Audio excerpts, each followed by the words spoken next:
The crack of a whip echoes beneath the blazing sun. A man bends low, dragging a grinding stone heavy beyond measure. No one remembers his name. No one records his story.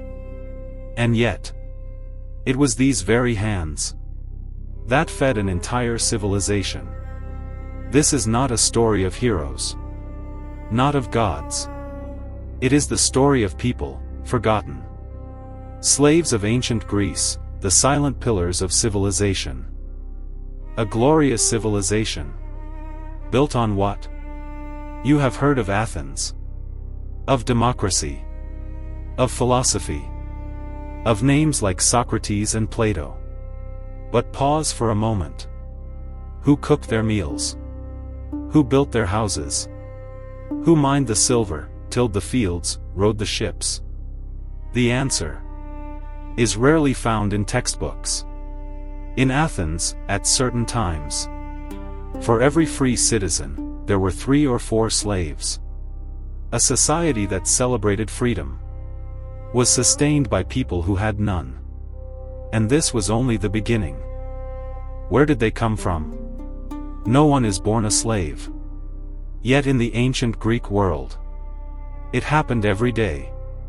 A child captured in war. A man defeated in battle. A family sold because of debt. All it took was one failure. And your life was over. You were no longer a person. You became property. No name. No rights. No escape. What is most terrifying is that this system was considered completely normal. Life at the bottom of society. Imagine a single day of their lives. You wake before sunrise. Not because you want to, but because you are forced to. If you work in a household, you cook, clean, care for children. If you work in the fields, you labor under the burning sun, for endless hours. But if you are less fortunate, you are sent to the silver mines of Lorient. There is no light there. No fresh air. No hope. Children are forced into narrow tunnels. They dig until their bodies collapse. And when they die, no one knows. No one cares. The paradox of freedom. Athens proudly called itself the cradle of democracy. But democracy, for whom? Only for free men. Only for a small fraction of the population. Everyone else? Women, without rights. Slaves, not even considered human. So when philosophers spoke of freedom, there was a cold truth beneath their words. The freedom of the few was built upon the enslavement of the many. A paradox history rarely states plainly. Not all slaves lived the same life. Not every slave lived in hell. Some worked in wealthy households. They were fed adequately. Trusted. Some could even earn money. Some might buy their freedom. It sounds like hope. But wait. Everything depended on one thing alone. The will of the master. Today you are treated kindly. Tomorrow you may be sold.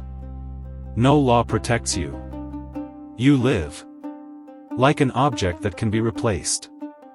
Sparta, where slaves lived in terror. If Athens was mild, Sparta was a nightmare. Here, slaves were called helots. They were not only exploited, they were terrorized. Each year, Sparta formally declared war on the helots. What did that mean? Spartans could kill helots without committing a crime. Young Spartans were encouraged to hunt them, to kill them, simply as training. You were not just a slave. You were a living target. Why didn't they rise up? A question always arises. Why didn't they rebel? In truth, they did. There were uprisings. There were escapes. But Greece was not a unified nation. Each city-state had its own system, its own army. And the slaves were divided. No organization. No weapons. No belief in victory. Fear was stronger than hope. The silent pillars. Let us return to the original question. What truly created Greek civilization? Not only philosophy. Not only art. But time. Time to think.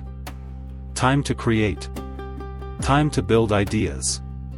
And who created that time? Those who worked in their place. People without names. Without voices. Without them, there is no Athens. No philosophy. No democracy.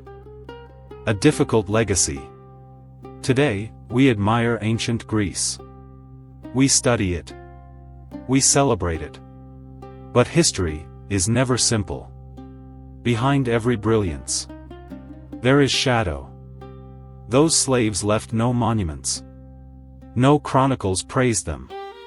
Yet they built everything. And perhaps, the real question is not, how great was ancient Greece? But rather, how much truth are we willing to face to truly understand that greatness?